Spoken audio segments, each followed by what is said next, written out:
Vous savez, il y a des positions que vous ne pouvez pas tenir dans le temps. C'est très difficile. Il y a des levels de prière. Même si tu aimes Dieu, tu vas être fatigué. Et chaque fois que tu es fatigué, Amalek prend le dessus. Qui est Amalek? Amalek, ton nom signifie demeurer dans la vallée. La vallée, c'est ce qui est en bas. Quand Amalek t'attaque, il t'empêche de monter. Vaincre ton Amalek, c'est gravir la montagne. C'est sortir de la vallée. C'est sortir de l'abaissement. C'est quitter la pauvreté. Amalek t'attaque par derrière et il maintient ton pied au sol.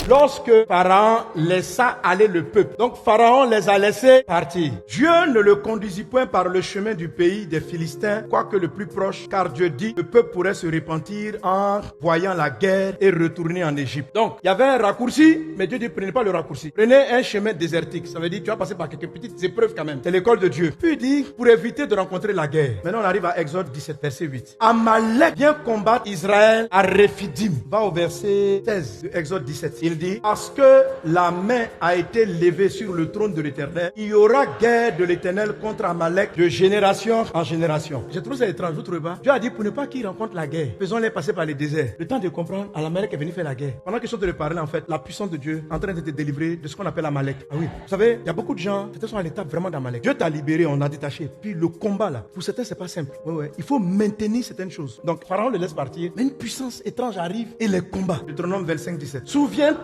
de ce que te fit Amalek pendant la route hors de notre sortie d'Égypte. Comment il te rencontra dans le chemin et sans aucune crainte de Dieu tomba sur toi par derrière. Donc l'esprit Amalek ne te confronte pas de face. Pendant que tu t'en vas, sors dans le dos. Il y a une attaque qui arrive sur ta vie. Pendant que tu as commencé à travailler, les affaires commencent à arriver. Amalek sort dans le dos. Comme il te rencontrera par le chemin et sans aucune crainte de Dieu. Amalek n'a pas la crainte de Dieu. C'est pas quelqu'un, hein? La Bible dit, il y aura la guerre de génération en génération. Donc chaque génération a son Amalek. Toi aussi tu as ton Amalek, mais il est découpé au nom de Jésus. Il est tombé sur toi par derrière et il a attrapé qui? Tous ceux qui traînaient. Ça veut dire qu'Amalek attaque les plus faibles. Tu étais lassé, épuisé. Il t'a pris par derrière et la guerre a été terrible. Mais Dieu va accorder une révélation particulière à Moïse pour vaincre Amalek. Ça parle d'une certaine manière de prier. Parce qu'Amalek te ramène en arrière. Ton attaque derrière là, c'est pour te tirer. Sinon tu es parti quoi. Dieu, par des histoires vraies, dans l'Ancien Testament, a mis des codes pour qu'on comprenne les réalités auxquelles nous sommes confrontés et qu'on puisse avoir la bonne attitude. C'est pas des choses difficiles, mais il faut le faire avec la foi. Parce qu'en réalité, tu es en train de te guérir toi-même. Amalek t'attend toujours sur tes points faibles. Dieu va te montrer tes points de fragilité. Amalek là, si tu comprends sa victoire, c'est pas un vrai ennemi en fait. Parce que Dieu a dit vous n'aurez pas la guerre. Donc, en fait, c'est pas une vraie guerre. C'est une école. C'est juste pour te montrer qu'il y a des choses qui traînent dans ta vie, ça ne va pas traîner. Pas te dire le plus important c'est que j'avance. Pas sous-estimer ce qui est faible. Oh, considérer tout ça. C'est important dans ton avancée. Tu t'en vas quelque part. Et pendant qu'Amalek a attaqué, Moïse dit en Exode chapitre 17, il dit à Josué, va te battre contre eux. Moi le lendemain, je vais monter sur la colline et je vais monter avec la verge de Dieu. Tout ça c'est du symbole. Et le lendemain matin, Moïse est monté sur la montagne. Quand on vous parle d'un peuple Israël, là, c'est près de 1 million de personnes qui sont sorties de l'Égypte. C'est-à-dire que les Moïse étaient devant avec les soldats, tout ça. Et puis peut-être le reste était derrière Anyama. Quand on dit le peuple d'Israël partait là, ne croyez pas que c'est comme l'église où on est nous tous et puis on marche dans la bière. Non, c'est une ville, c'est un pays. Ils sont près de 1 million. Donc quand ils s'asseyent là, c'est la Cocody, la Rivera, Yopougon. Donc quand on dit les attaquer par derrière là, ça veut dire le temps qu'on informe le boss, Amalek avait travaillé peut-être 3 jours. Pendant que Cocody était là-bas, Bobo était en train de brûler. Donc le lendemain, Moïse est monté sur la montagne. Il avait une vue générale. Et quand il va partir avec Aaron et Hur. Quand il monte, Dieu lui donne une posture bizarre. Il dit, prie, lève les mains. Il a fait comme ça. Il m'a montré, il fait comme ça. J'ai eu la vision. Puis l'esprit me dit, ça ressemble à quoi? Il dit la croix. Il a pris la posture de la croix. Et tant qu'il avait les mains levées, Amalek était vaincu. La Bible dit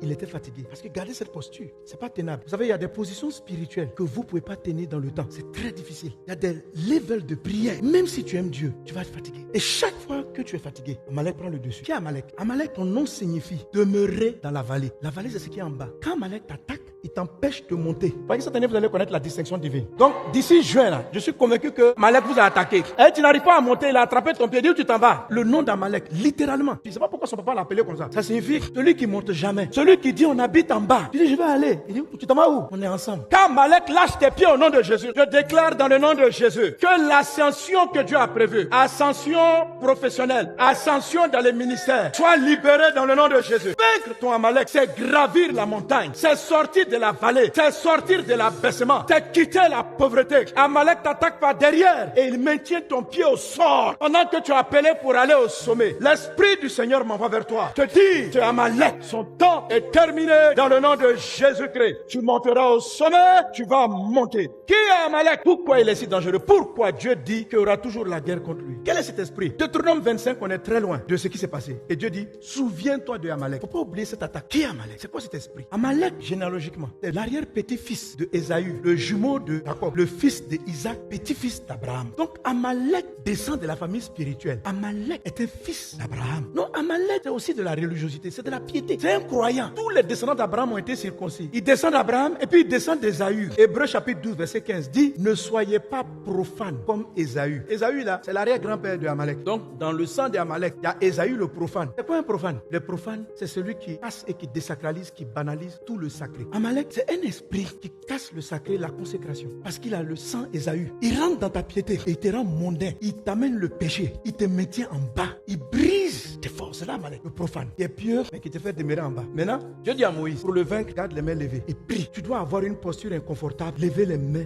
vers Dieu. Lever les mains, ça veut dire t'abandonner à Dieu. Lever les mains, ça veut dire prier et puis dire je t'appartiens. C'est comme un enfant quoi. Il dit papa, prends-moi. Ça veut dire Dieu, je ne sais pas me battre. Prends-moi. C'est tout ça. Et il priait. Et puis il a commencé à faiblir. Et puis Aaron et Hur qui étaient là et il le regardaient. C'est là Dieu leur a parlé. Et Aaron, on n'a pas dit quel bras il a pris. Il a pris le bras droit, je suppose. Et puis Hur a pris la gauche. Les deux bras devaient être levés. Et le texte est très beau. La Bible dit, ils ont pris un caillou. 1 Corinthiens 10:4 dit qu'il y avait un caillou spécial, un caillou spirituel qui suivait Israël dans le désert. Et ce caillou-là, c'est Christ. C'est-à-dire que les deux là, ils ont fait asseoir Moïse. Moïse commençait à avoir des crampes. Parce qu'il restait debout toute la journée. Un homme de plus de 80 ans vit trembler. Mais quand il voyait ses enfants en train de mourir, je ne peux pas laisser. Puis il fait, quand il tombe, on commence à les tuer. Puis il relève. Donc ils ont observé, ils ont vu. Puis ils ont pris. Il y a un qui a pris son bras là. Et puis ils l'ont fait asseoir. Pour ne plus que ce soit ses forces qui le soutiennent. Mais le rocher Christ. Regarde, tu n'arrives pas à monter parce que tu comptes sur ta force. Tu es debout dans un combat où tu dois rester debout. Mais tu comptes sur ton intelligence. Tu comptes sur tes capacités. Tu comptes sur tes jambes. Tu comptes sur tes bras. Malek va te finir. Donne-lui le temps. Il va t'affaiblir. Tu ne peux le vaincre que si tu te reposes sur le rocher. Mais quand même, les deux bras devaient rester debout. Et quand Dieu m'a parlé, Dieu me dit, mon fils, chaque bras veut dire quelque chose. Si un des bras baissait, Malek prenait le devant. Les deux devaient être comme ça. Tu sais c'est quel bras? Il dit non. Il dit,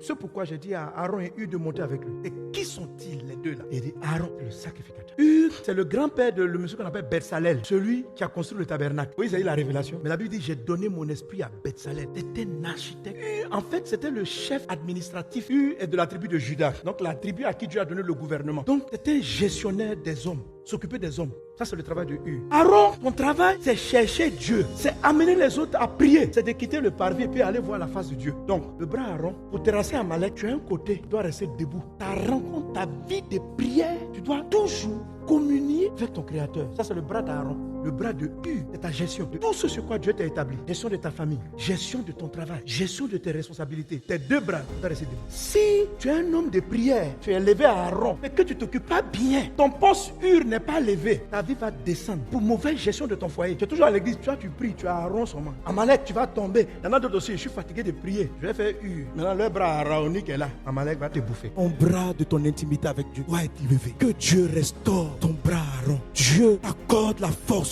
de lever ce bras. Que tous ceux qui sont fatigués, leur bras Aaron a baissé. Ils ne prient plus comme avant. Ils ne lisent plus la Bible comme avant.